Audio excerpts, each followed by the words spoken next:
o maior avanço na detecção do câncer de mama. Você já pode agendar o seu exame. RadMed, sempre à frente. Referência também em mamografia. Começa agora o Folha no Ar, primeira edição.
Quarta-feira, 30 de abril de 2025. Começa agora pela Folha FM 98,3, emissora do Grupo Folha da Manhã de Comunicação. Mais um Folha no Ar. Estamos ao vivo aqui pelo rádio, em 98,3. Você confere aí. Emissora do Grupo Folha da Manhã de Comunicação. Ao vivo também pelo Face, pelo YouTube e pelo Instagram, onde você confere as imagens do programa, você interage com a gente aí nos chats, nos aplicativos. Também, daqui a pouco, vai estar disponível em podcast esse programa de hoje. Logo mais, reprise na Plena TV. Tem a Alexa para você ouvir a Folha também. É só dar o comando, Alexa, ouvir Folha FM. Pelo aplicativo exclusivo da Folha FM, tem promoção lá, tem sempre sorteio de ingresso para show, vai ter show agora de Fagner aí, tem sorteio lá também, no aplicativo exclusivo da Folha FM. São 7h08 em Campos. Muito bom dia, sejam todos bem-vindos. Vamos às principais informações desta manhã de quarta-feira, véspera de feriado, 30 de abril, amanhã 1º de maio, feriado nacional, dia do trabalhador e, portanto, comércio, bancos não funcionarão, algumas repartições públicas, né? Só aquelas essenciais, né, como no caso de saúde, funcionarão amanhã em todo o país. Do mais, feriado. E para alguns municípios, na sexta-feira, ponto facultativo. Então, segue aí mais um feriadão longo aí de fim de semana. 7h09. O Instituto Nacional de Meteorologia prevê para Campos hoje tempo nublado a parcialmente nublado. Não há previsão de chuva forte, aquela garoazinha que pode acontecer aí a qualquer momento do dia, mas previsão de tempo nublado a parcialmente nublado, máxima de 26, a mínima de 20 graus, agora aqui no centro da cidade faz 21 graus. No programa de hoje, com o Aloysio Abreu Barbosa na bancada, temos o prazer de receber aqui o nosso guru dos números também, nosso estatístico, geógrafo com especialização doutoral em estatística pelo IBGE, William Passos. William vem para conversar com a gente neste programa de hoje sobre Campos nas eleições a governador, com dois poentes aí, pelo menos da política regional, o Vladimir e o Bacelar, que agora estão próximos um do outro com a criação do UP, né, a união dos partidos PP e União, né, que foi formalizada ontem, tudo isso nós vamos falar daqui a pouco. E há possibilidade, enfim, desse tabuleiro político se mexer e os dois estarem de alguma forma juntos para a próxima eleição. A governador, enfim. Vamos falar também sobre a eleição de senador no estado do Rio, que vai escolher dessa vez 2 candidatos, e também a deputados estaduais e federais. Por fim, William vai comentar e falar também sobre esses números das pesquisas para a corrida a presidente da República no país. Vamos comentar muito sobre tudo isso aqui a partir de agora, só passar aqui pelas manchetes de hoje do jornal Folha da Manhã, que já está nas bancas e também nas casas dos assinantes. Tá? Mas, William, obrigado pela sua presença. Já a gente traz aí o seu bom dia e a sua participação. No oferecimento de Proteus, serviços de saúde e medicina ocupacional, com a qualidade certificada ISO 9001-2015, Unimed Campos, cuidar de você. Esse é o plano. Laboratório Plínio Bacelar e vacina Plínio Bacelar, cuidando bem de tudo que te faz bem. Você que é idoso, tem acima de 60 anos, pode tomar a vacina especial para idoso contra a gripe na clínica Vacina Plínio Bacelar. Se proteja a sua família, proteja todo mundo com a vacina contra a gripe 2025. E essa para idoso aí é espetacular, que ela dá uma proteção reforçada e por um período maior, né? Então, fique atento. O oferecimento também de Rede Mariana de postos de combustíveis, feriadão aí para viajar, abasteça em um dos postos da Rede Mariana, qualidade e compromisso com você, e Radimed Diagnósticos por Imagem, sempre à frente. No Jornal Folha da Manhã de hoje, 7h12, manchetes principais, tem show de Lady Gaga no Rio, né? Estrutura mega montada para Lady Gaga, estou vendo aqui na Folha 2, ó, e Campos tem sua Lady Gaga na praia de Copacabana também, mas está aqui, ó, na capa do jornal Folha da Manhã e a manchete principal do jornal impresso. Rodrigo, do União, e Vladimir, do PP, juntos em federação. É o P, né, que a gente falou aqui, a União Popular. Presidente da Alerj e prefeito de Campos foram a Brasília. Aliança entre as siglas forma a maior força do Congresso. Aqui também na capa do jornal Folha da Manhã, o P nasce com um discurso de oposição ao presidente Lula. A articulação Bacelar esteve com Flávio Bolsonaro a fim de reforçar sua pré-candidatura. E é destaque aqui na capa da Folha. Também a agenda, como o prefeito Vladimir se reuniu com o ministro dos Transportes, Renan Filho. Sindipetro, NF cobra mais transparência após incêndio na PCH, na plataforma de Cherne 1. É destaque aqui também, olha, coletiva, direção do Sindicato dos Petroleiros informou que fará assembleia para ouvir trabalhadores. Racismo, advogado que ofendeu juíza, achado enforcado. Campos e São João da Barra pagam servidores nesta quarta-feira. Salário na conta. E ainda aqui na capa da Folha. Homem tenta matar seu irmão e cunhada. Na página 7 é destaque. Transporte público. Ônibus 100% elétrico chegou a Campos para passar por 30 dias de teste a partir da próxima semana. Na capa da Folha ainda. Silvinho vê possibilidade de Vladimir com Paes e Bacelar. É a disputa ao governo. Vereador Silvinho está na página 2 do jornal. É destaque também. Atlas Intel, e nós vamos comentar sobre esses números. Uma nova pesquisa. Lula tem elevação parcial, diz a pesquisa, e está em detalhes aqui no ponto final. E a campista que eu comecei falando aqui chama a atenção de fãs da Lady Gaga, no Rio de Janeiro, a Bia de Queiroz, em Copacabana. Essas são as manchetes que estão hoje na capa do jornal Folha da Manhã. Estou vendo aqui na parte esportiva, Ancelotti e CBF não chegam aí a um desfecho, né? Deu treta de novo.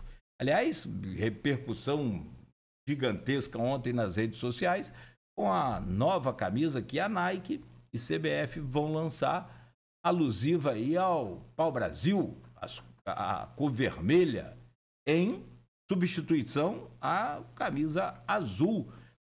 E, se não me falha a memória, segundo Paulo Machado, que era diretor da delegação, chefe da delegação brasileira em 58, era as cores aí do manto de Nossa Senhora Aparecida.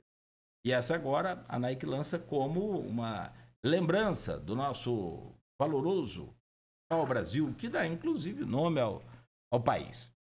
E a polêmica é para mais de 1 quilômetro. Deixa eu trazer o bom dia do nosso querido William Passos com a gente aqui neste programa de hoje. Obrigado, William, pela sua presença. Muito bom poder contar com você. Estava acompanhando lá algumas análises suas sobre os números da eleição passada, numa entrevista que você nos concedeu em 3 de outubro. E você muito preciso e categórico aí com as suas análises. Muito bom. Bom dia, obrigado pela sua presença. Seja bem-vindo, William. Bom dia a todos que estão nos ouvindo. Agradeço mais uma vez pelo convite e desejar uma ótima manhã para todo mundo aí. Você está com a camisa azul, parece que uma afirmação aí que você não gostou da vermelha, é isso? Preferência pela camisa azul, né? Perfeito, bom, muito bom. Mas você já teve uma camisa branca, não foi isso? Se a memória não está me falhando. Tem. Arquivo, não, naquela época não existia. Coisa bem. Parece que na época de Pelé, né? A camisa branca.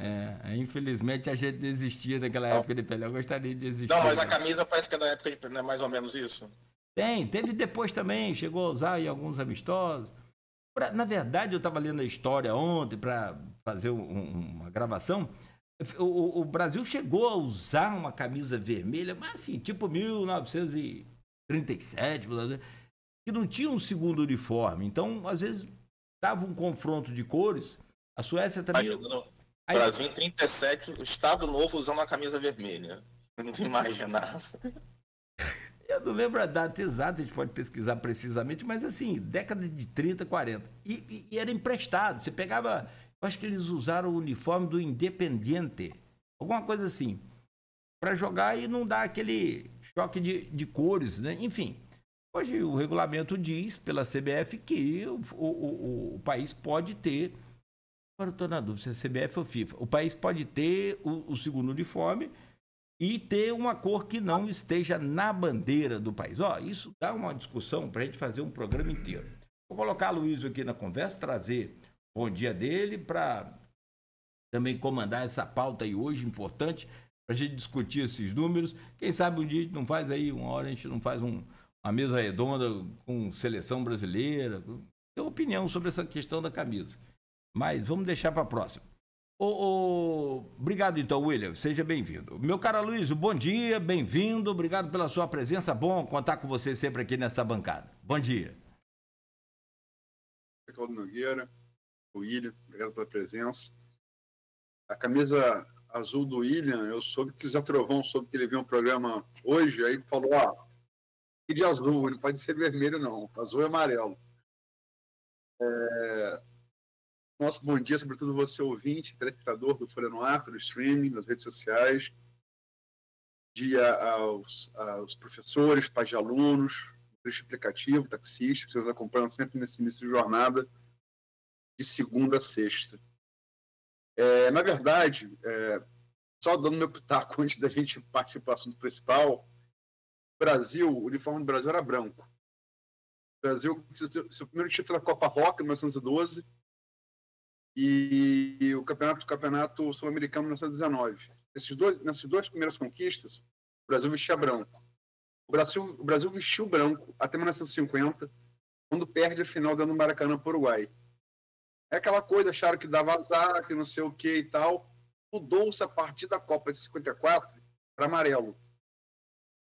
Chega a final, Brasil contra o dono da casa, Suécia. O Brasil nunca tinha sido campeão mundial. E como você falou, o chefe de delegação preocupado com o impacto porque o Brasil tinha jogado toda a campanha de amarelo. Havia muito tabu, ou até hoje, né, em relação ao futebol. E só tinha 8 anos naquele momento da derrota da final para o Uruguai em 50. Então ele tinha medo que aquilo fosse abalar o psicológico.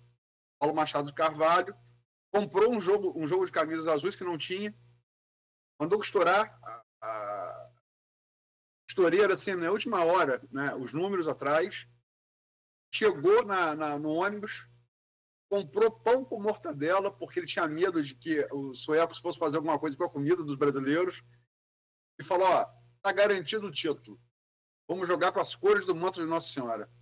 E funcionou, o Brasil foi campeão do mundo. Desde então o Brasil usa amarelo e azul, né? Mas sem sombra de dúvida, etimologicamente, a explicação da Nike não está incorreta. Brasil vem... Porque o pau-brasil, o nome Brasil vem de pau-brasil. Pau-brasil era uma madeira usada para tingir os tecidos de vermelho, né? E por isso que é Brasil, deriva de brasa, né? Então, etimologicamente, o Brasil tinha que ter vermelho, né?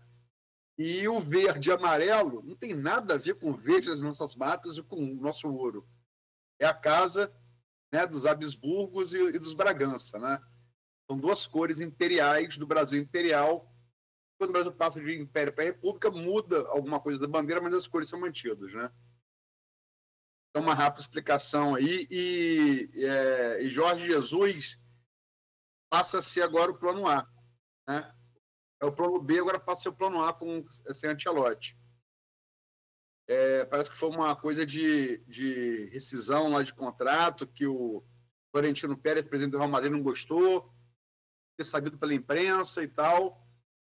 E está arriscado na Copa do Mundo se a Arábia Saudita se classificar, Ancelotti na Arábia Saudita. Quer dizer, a gente ser trocado pela Arábia Saudita. Com respeito ao dinheiro da Arábia Saudita, é um final de carreira muito triste, né? Ser trocado para a Arábia Saudita. Mas, enfim, no futebol. Né? William, vamos aqui vamos inverter a pauta inicialmente programada. Vamos começar pelo regional. Está aí, né, na capa da Folha da Manhã, que o Nogueira expôs ali, leu. E todo mundo, né? Todo mundo viu, né? O ponto final de de sábado, já havia anunciado. Vladimir e Rodrigo iriam estar em Brasília, cumprindo agendas Vladimir de prefeito e Rodrigo como presidente da Leste, pré-candidato a governador, mas também estariam pelo evento de ontem, né, da Federação União Progressista, Nogueira, não é União Popular, não. Perdão, eu li uma União Popular aqui que foi um partido criado antes, né? Uma tentativa da esquerda de criar uma coisa dessa. Não existe partido União Popular. União Popular pelo Socialismo. Perdão. É o P. É o P, existe, né? Obrigado. Mas não tem representação no Congresso, né? Ao passo que a federação de ontem começa com 109 deputados federais, 14 senadores, 6 governadores, 1.328 prefeitos, 954 milhões de fundo partidário, que deve ser corrigido até 2026 na casa do bilhão. Né? É o maior partido do Congresso Nacional, superando PL e PT. William, como é que você viu? Vamos falar de bastidores e vamos falar de número. Vou começar por aquilo que não é sua especialidade, pelos bastidores. Como é que você viu essa movimentação desses dois políticos, que são dois políticos mais importantes hoje de Campos, certamente da sua geração, os que chegaram mais longe, essas agendas aí de Vladimir e de Rodrigo, Vladimir do PP, Rodrigo da União, e a possibilidade de ambos caminharem juntos em 2026. O que você viu? E para Campos seria importante se houvesse essa unificação, digamos assim, das duas principais referências que nós temos hoje, da elite política, né, que está posta ali em cenário eleitoral. Né?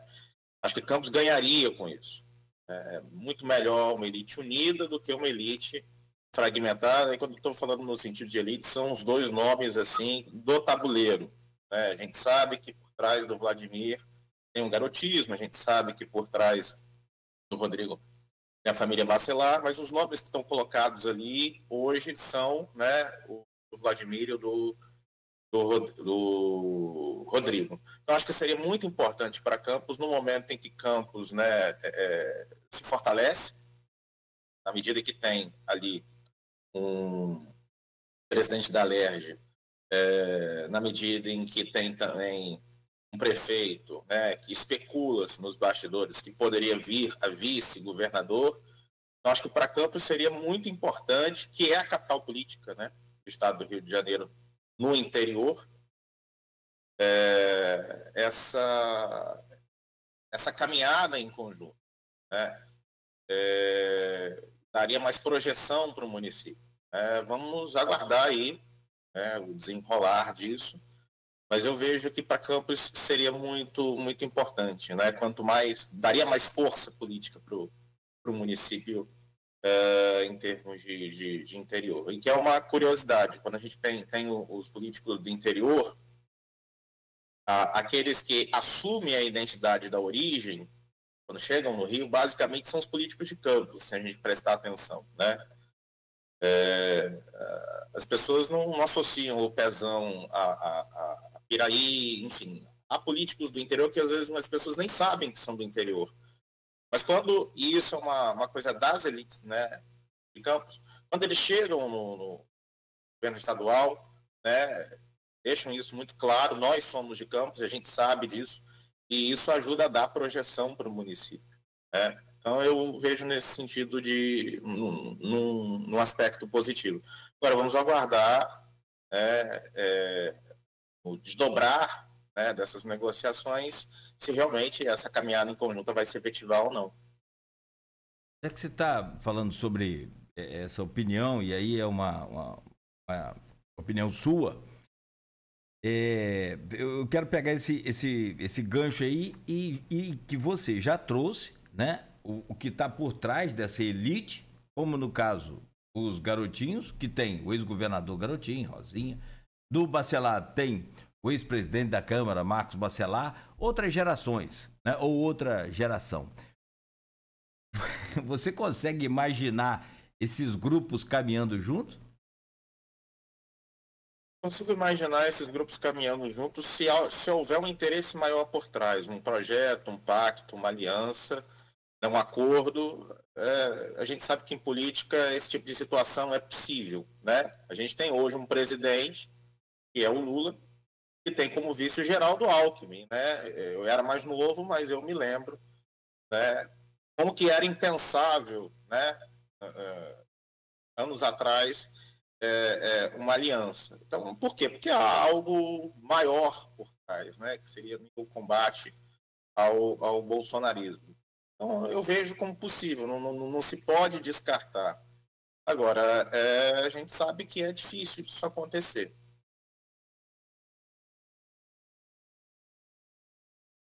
Sem áudio. Desligou. Voltou? Obrigado, desculpa. Eu só quero dizer uma coisa, quer dizer, esse caminhar junto, de certa maneira, já houve. A pacificação. A famosa pacificação, que nesse programa aqui, Lindbergh bem alcunhou de trégua, e se revelou correto, né, que a trégua depois ela foi suspensa na eleição municipal, e também por problemas ali na relação entre na Câmara presidida por Marquinhos Bacelar com o governo, né? Ela durou o quê? Durou 2 anos, quase 3, né? Ela durou um tempo relativo. Então, ela já existiu. Na verdade, como você colocou, William, Vladimir trabalha com a possibilidade, vamos colocar, é quase certo que vão chegar na pauta das eleições estaduais. É quase certo que até 4 de abril, o prazo legal de 6 meses antes do pleito de 4 de outubro, né, vários políticos vão se desincompatibilizar dos cargos para se lançarem candidatos. A saber, Vladimir, que deve vir, como você bem colocou, vice de paz ou deputado federal. Cláudio Castro tem, né, investigações pela Leão 13 e tal, e não se recomenda juridicamente ficar sem mandato, pode ser perigoso. Então deve sair para um cargo ou de senador ou de deputado. Rodrigo, né, deve assumir, é possível que assuma, mas não vou dizer que deve, é possível que assuma o governo estadual, e sem sombra de dúvida, se conseguir concorrer no cargo, exemplo de Pezão que você lembrou aqui também, passa a ter as chances reforçadas, né? Sai Castro, o vice é Pampolha, teria que acertar com Pampolha. Como a gente aqui, Nogueira, falou ontem com o Silvinho, o vereador, que é muito bem informado, esse ano vão ter 2 vagas de conselheiro do TCE. Que era o objetivo lá atrás de Rodrigo. E subiu o sarrafo depois que virou presidente da LERJ. Agora que é o governo do Estado. Então, uma acomodação possível seria Pampolha, sai Cláudio Castro, Pampolha assume como conselheiro e Rodrigo assume a cadeira de governador para concorrer já sentado na cadeira. Como é que você projeta isso? E aí já entrando um pouco em número, William, das pesquisas. Como você falou, na cadeira o sarrafo sobe bastante, né? Com a máquina na mão, né? O cenário torna-se outro. E bem mais vantajoso para o Rodrigo, né? Numa eventual situação como essa. Ele se torna um candidato muito mais forte, né? E com reais possibilidades, né? de reeleição. Então, seria um cenário bastante favorável a ele, né? E, de repente, até mais inteligente do Vladimir vir a deputado federal. Mas, assim, para o Rodrigo, realmente, esse tipo de cenário seria o cenário melhor dos cenários para ele. É porque a gente sabe realmente que o governo estadual... o fato de estar no governo estadual gera uma vantagem muito grande para quem está com a máquina, ainda que o nome não seja tão conhecido, né? O eleitor, o grosso do eleitorado, muitas vezes, na hora de votar, nesse governador que está aí, né? Vai lá e vota. Então, isso seria realmente bastante favorável ao Rodrigo, né? No melhor dos cenários, seria isso para ele. Alternativamente, numa eventual disputa Rodrigo, governador, né, e o Vladimir na outra chapa como vice, mostraria, né, também o quanto, nesse momento, politicamente, Campos é importante, né, porque você teria as duas principais chapas disputando o governo do Estado, você teria ali expoentes da política campista. Não sei se nós já tivemos isso em algum momento do passado, talvez seria algo inédito, mas mostraria a importância política de Campos, né? Reforçaria essa tese de Campos como capital política do interior, numa majoritária estadual. Vamos entrar um pouco com os números para a gente começar a brincar com o número. Temos duas pesquisas, né? Pelo menos das que foram divulgadas. Tem que lembrar que a demanda de registro ela só ocorre no ano eleitoral, né? Então, esse ano, muitas pesquisas são feitas, mas não são divulgadas, são para consumo interno. A gente tem duas pesquisas esse ano. A primeira da Quest, que deu feita ali entre 19 e 23 de fevereiro, deu para o governador Eduardo Paes 29% de intenção de voto.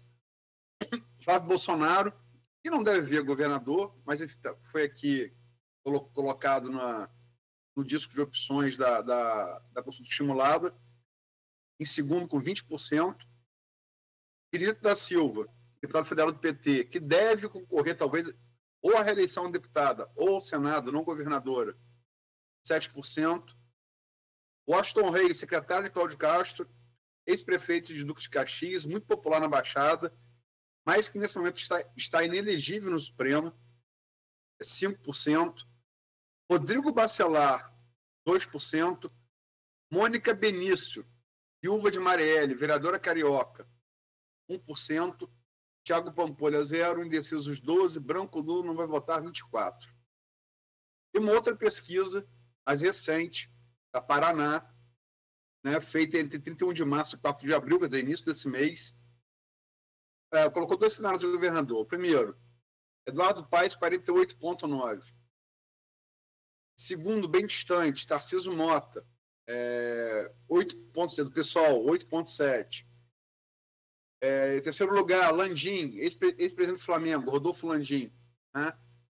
Também já foi ex-pretendente da Bacia de Campos, na Petrobras, ele é engenheiro da Petrobras de carreira, 8,5%. Rodrigo Bacelar, 8,2%. Thiago Pampolha, 3,6%. Ítalo Marsali, que é uma espécie de um projeto de Marçal Fluminense, um médico bolsonarista, estaria se filiando ao Novo, 1%. Não sabe, não respondeu, 4,5%. Nenhum, branco nulo, 16,7%. E num segundo cenário, você tirando Rodrigo e Pampolha, com Washington Reis, que, repito, nesse momento está inelegível no Supremo. Eduardo Paes, 49,9%. Washington Reis, 9,5%. Landim, ex-presidente do Flamengo, 8,9%. Tarcísio Mota, 8,9%. Ítalo Marsili, 1,6%. Não sabe, não respondeu, 4,8%. Nenhum, branco e nulo, 16,4%. William, você é o cara dos números. O que você vê neles aí? No momento de arranque, o Paes como nome mais favorável, né? Mais conhecido, prefeito do Rio de Janeiro. Então, ele traz essa vantagem. À medida que o tempo for passando, né, a gente deve ver aí uma reacomodação dos números, né, parte dessas intenções. A gente tem também a questão do bolsonarismo, eleitorado evangélico no Estado, que a gente tem que levar em consideração para onde que esse eleitorado vai caminhar. Então, nesse momento de arranque, Paes, Eduardo Paes, prefeito do Rio, né, 3 ou 4 mandato agora. É o 4º mandato ou é o 3º? Não me recordo. Enfim, mas é um nome bastante conhecido. Já tentou, né? Perdeu aquela eleição do Witzel, não é isso? Se a memória não me falha. Então é um nome, isso, é um nome bastante conhecido. Tem uma imagem bastante associada de bom administrador. Né? Não tem muito aquela imagem de político tradicional. As gestões deles, né, são aquelas gestões, né, muito baseadas em em resultado, pelo menos de uma imagem muito baseada em resultado. E então, nesse momento, ele, de arranque, ele traz essa vantagem.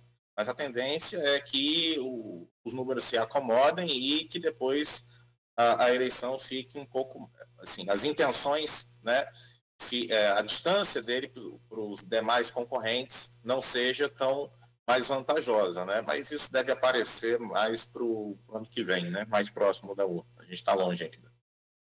Só para te responder, antes do Nogueira fazer perguntas que eu sei que ele quer fazer, você tem o Pai dos Burros aqui, e é o 4º mandato de paz.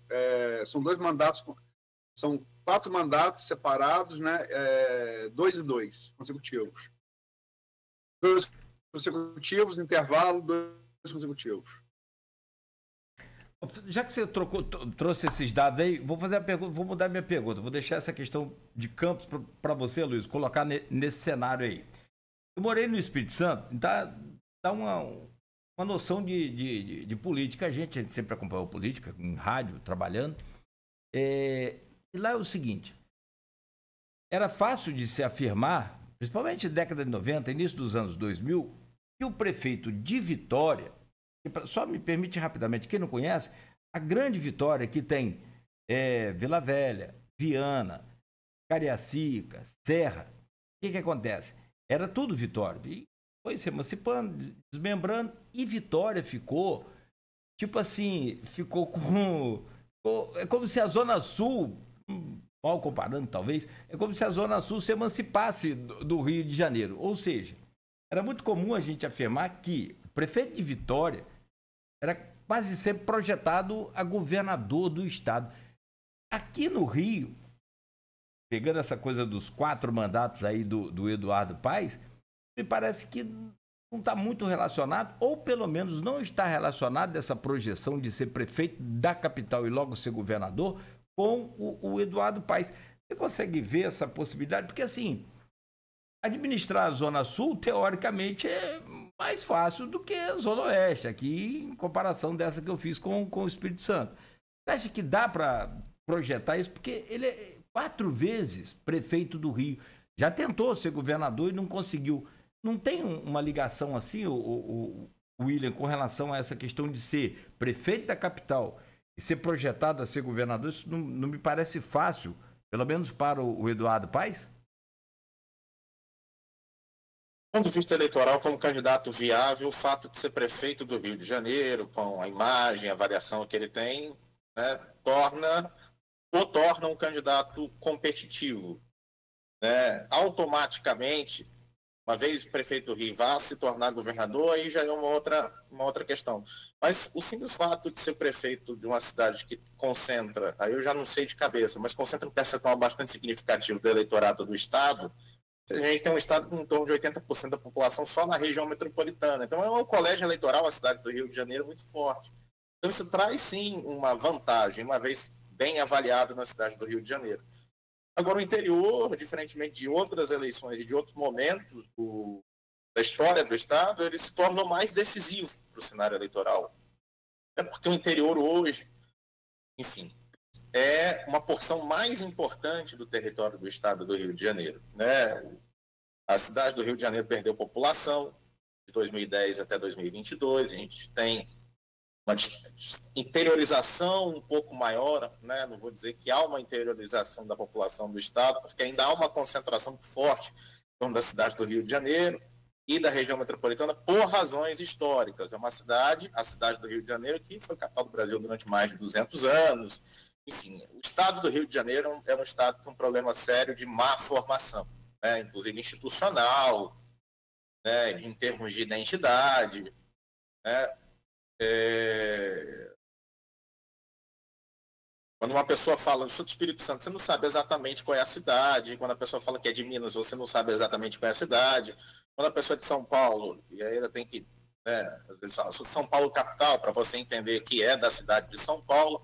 Agora, no estado do Rio de Janeiro, a gente tem um problema sério de identidade, né? Em tese, quem nasce no estado é fluminense, mas quem reivindica para si a identidade de fluminense, né? Então, a gente tem essa questão da formação do Estado. Então, é um Estado bastante complexo. Então, basicamente, é a cabeça, que é a cidade do Rio de Janeiro, versus, né, o restante do Estado, e passou por um processo de fusão e tudo, e uma integração maior foi acontecendo entre essas duas porções territoriais diferenciadas ao longo do tempo. A gente tem assim uma importância maior, né, no interior hoje, um pouco mais de população na comparação com o estado do Rio de Janeiro, um pouco mais de dinamismo na comparação com a capital, um pouco mais de dinamismo econômico no interior na comparação com a capital, mas aí a gente ainda tem um problema muito sério de concentração. Então, isso ajuda a explicar porque, uma vez prefeito do Rio, automaticamente torna-se, né, um candidato a governador competitivo. Agora, são duas coisas bem diferentes, como você falou, né? Administrar a cidade do Rio de Janeiro, possivelmente muito mais fácil do que administrar o estado do Rio de Janeiro, tem problemas seríssimos, né? Termo de orçamento, segurança pública, né? Então, é muito mais fácil você ficar queimado como governador do estado do Rio de Janeiro do que você ficar queimado como prefeito da cidade do Rio de Janeiro. Aliás, é um estado tão complicado de se...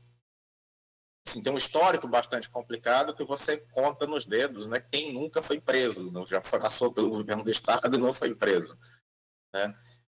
Enfim, por uma série de razões que a gente tem que puxar e chegar na própria formação territorial do estado do Rio de Janeiro. Quem foi governador do estado do Rio de Janeiro não foi preso. Benedita. Dos últimos, dos 6 últimos, acho que só o próprio Witzel e Cláudio Castro, né? Que deve se lançar a cargo eletivo justamente para ter foro, conquistar o mandato, ter foro especial, né? É um dos motivos. Mas Garotinho foi preso, Rosinha, Cabral, mais tempo preso, Moreira Franco, né? Só esses são 4, né? São 4. Enfim, vamos passar para o Senado. O Senado, que é uma eleição que tem alguns ingredientes, além dos números que eu vou dar daqui a pouco, alguns ingredientes diferentes, né? Você tem Flávio Bolsonaro liderando com a liderança folgada. Muito.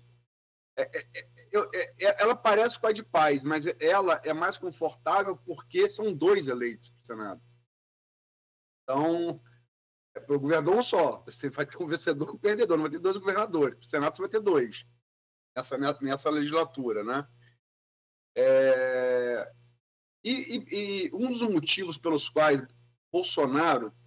Bolsonaro, não cogitam nem lançar Flávio a governador é porque se chegou a um consenso, dito por todos os analistas, que no seio do bolsonarismo, a iminência de Bolsonaro, que Bolsonaro já é inelegível até 2030, réu por tentativa de golpe de Estado, perspectiva de condenação, talvez de prisão, enfrentar o Supremo. E, constitucionalmente, tem um lugar onde isso pode ser feito, é no Senado. O presidente não pode fazer nada da República, o governador não pode fazer nada, o deputado não pode fazer nada, o senador pode. O Senado, se formar maioria, caça ministro do Supremo, né? Tem impeachment de ministro do Supremo. É uma coisa que está prevista na Constituição, mas nunca foi feito. Está lá, é possível, né? Então, se fala que os Bolsonaro trabalhariam com a perspectiva de reforçar a bancada deles no Senado. Dentro desse projeto, né, possivelmente Flávio vai vir senador para reeleição. Eduardo Bolsonaro, que está agora licenciado nos Estados Unidos, voltaria para disputar o Senado de São Paulo. E Michele Bolsonaro, teríamos os 3, logicamente, a gente vai falar no próximo bloco, entrar na composição de uma chapa presidencial. Michele Bolsonaro seria candidata ao Senado por Brasília. Ela é de Taguatinga, né, cidade satélite ali. E, quer dizer, fazer bancada e tentar a presidência, porque presidente controla a pauta, né? Essa seria a estratégia do bolsonarismo para poder enfrentar o Supremo. Dito isso, que é um contexto mais amplo, um contexto nacional, mas também queria saber a sua opinião sobre isso, William, mas vou dar os números da pesquisa para o Senado aqui no Rio, A Quest não fez. Vou dar os números do Paraná Pesquisas. Flávio Bolsonaro, 41,7% de intenção. Cláudio Castro, 31,3%. Benedito da Silva, 27,1%. Alessandro Molon, ex-deputado federal, tentou o Senado na última eleição, não conseguiu. Foi líder da oposição no governo Bolsonaro na Câmara Federal, 15,6%. Anelli Franco, irmã de Marielle, ministra da Integração da Igualdade Racial, 15,2%. E Pedro Paulo, deputado federal, aliado muito próximo de Eduardo Paes, 12,6%. Não sabe, não respondeu 4%. Nenhum, branco e nulo, 12,1%. William, eu queria a sua opinião da parte dessa estratégia bolsonarista, né, e desses números específicos para o Senado do Rio de Janeiro. O bolsonarista faz sentido, né? No cenário posto faz sentido, né? Pode ser bem sucedida. No cenário posto do estado do Rio de Janeiro, Flávio, bastante confortável, né? Com enormes chances aí de uma nova eleição. E nesse momento, bastante possível de se garantir também uma eleição do Cláudio Castro, fazendo com que a estratégia dele dê certo. A gente precisa observar, enfim, como que as coisas vão ter sequência como que as coisas vão ter sequência daqui para frente, né? Mas nesse momento faz sentido. Quando você conversa com políticos, assim, a eleição de Flávio Bolsonaro com um pulo de 10. Silvinho ontem que apostou. Né? Você tem, aposta não é uma coisa recomendável, ainda mais no país corrido pelas bets, né? Mas parece uma aposta que vai pagar muito pouco, é Flávio Bolsonaro eleito do Senado. Agora, tem surpresas também, possibilidade de surpresa. Eu abordei umas delas no ponto final de sábado.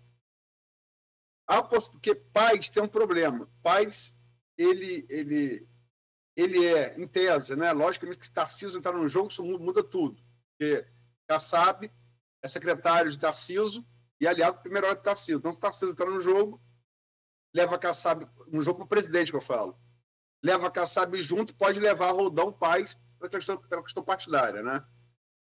Mas Tarcísio ainda não confirmou pré-candidatura. Vamos imaginar que Paes confirme a sua aliança política com Lula.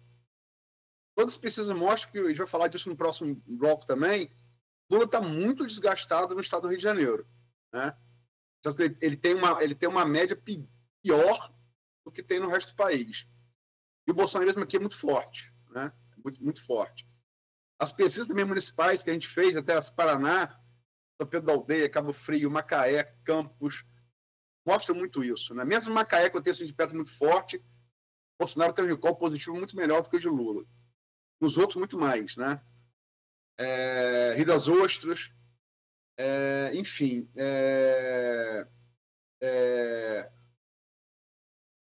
Uma surpresa. Então, Paes é favorito a governador nas pesquisas e tem essa aliança com Lula que pode ter que forçar ele a esconder Lula do palanque, né?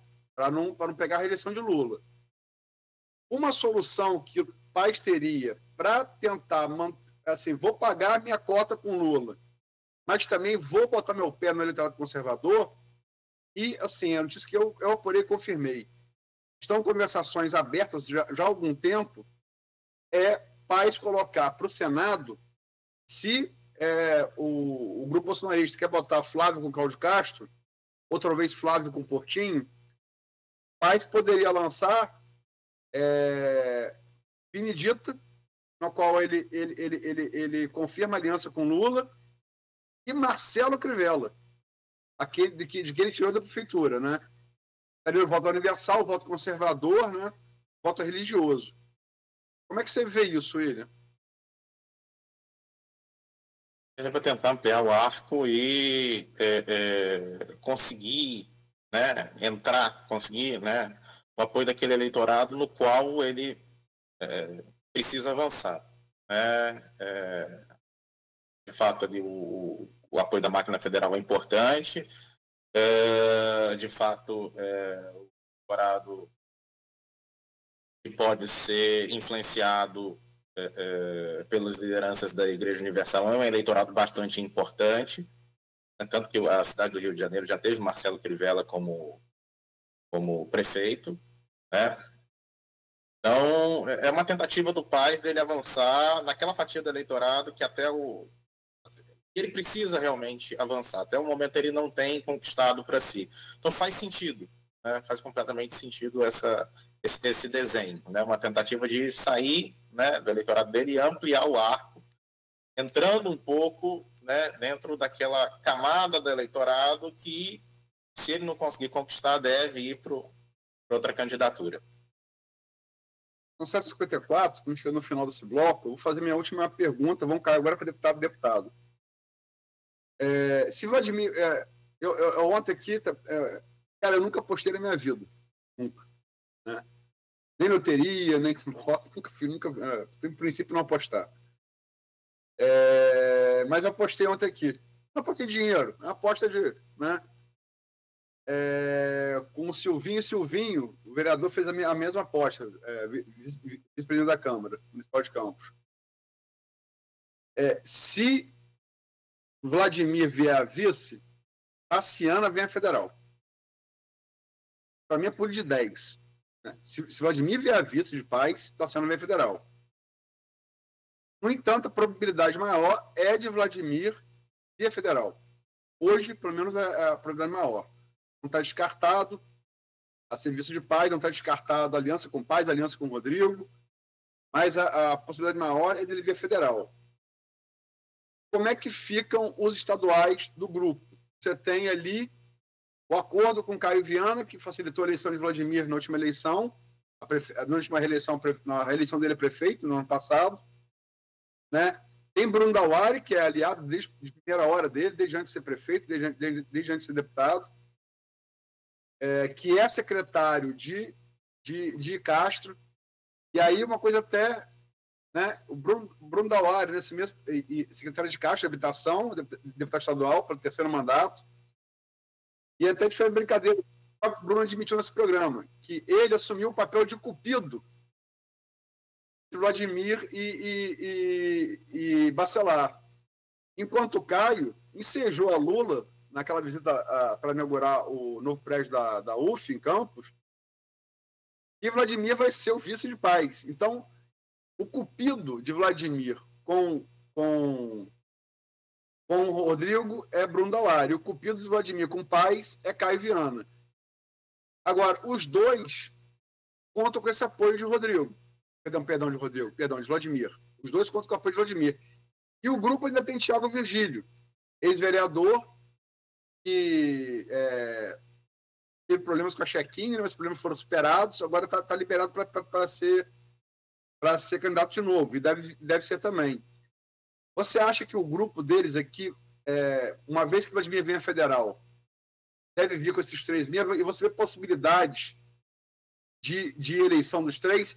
E se Rodrigo conseguisse ser governador, quem seria o candidato do grupo dele, estadual, aqui de Campos? Como é que você projeta isso? Existe possibilidade, né, dessa estratégia dar certo. Quais são as outras duas perguntas que você fez? Equalizar o grupo de Vladimir, equalizar essas 3 candidaturas, sendo que 2 delas, né? Uma de um federal que viria estadual, porque o Vladimir viria federal, então ele viria estadual, que é Caio, e outra, um deputado estadual, já terceiro mandato, tentaria buscar um quarto. Um que é a aliança de Vladimir com Bacelar, o outro que é a aliança de Vladimir com Paes. E ainda tem Thiago Virgílio correndo por fora. Como é que você vê a equalização disso no grupo? Difícil, né? Vamos lá. Está bastante indefinido, né? Essa distribuição. Mas existe a possibilidade de se concretizar.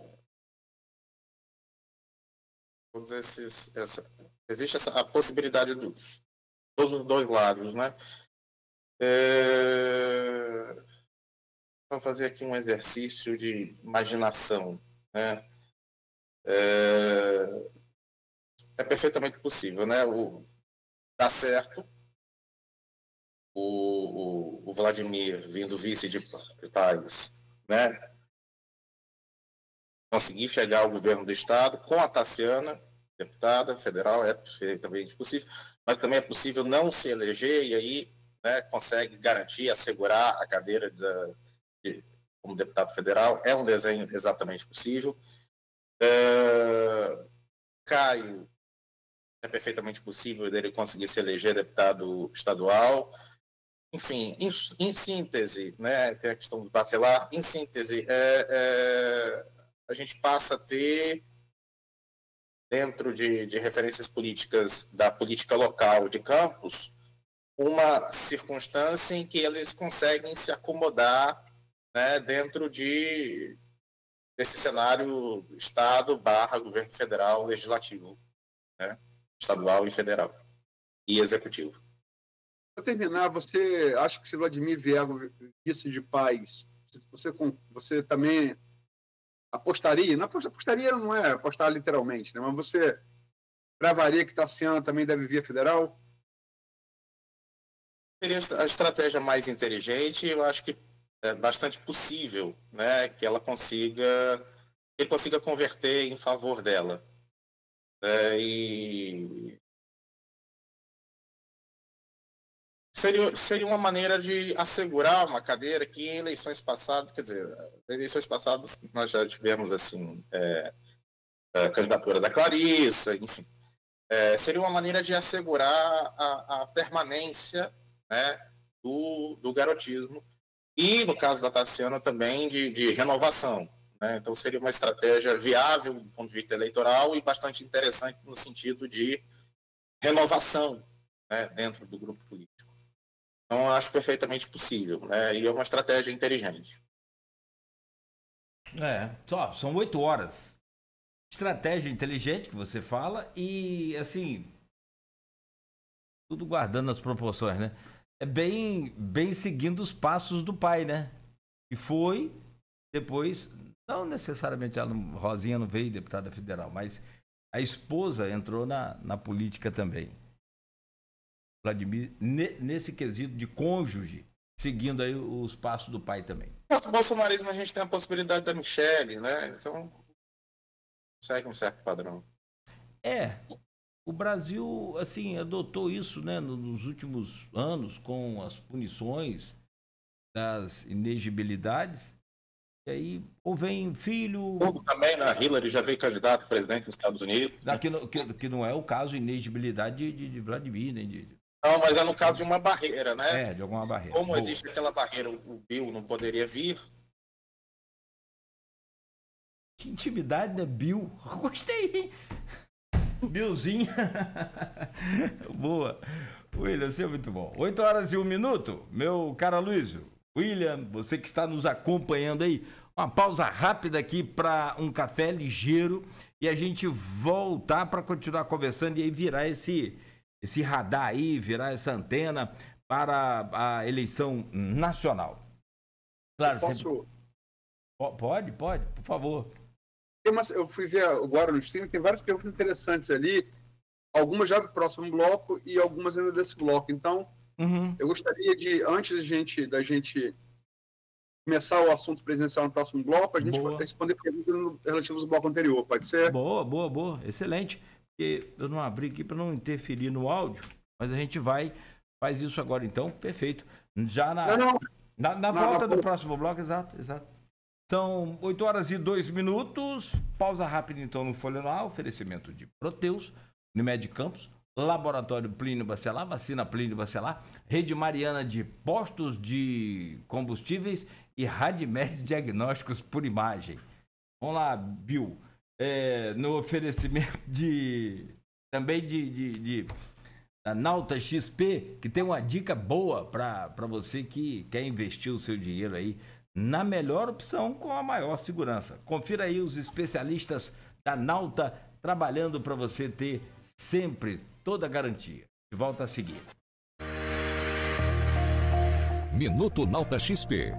As principais informações do mercado diariamente para você. A caderneta de poupança é historicamente conhecida por sua liquidez imediata e segurança, uma vez que é garantida pelo Fundo Garantidor de Créditos até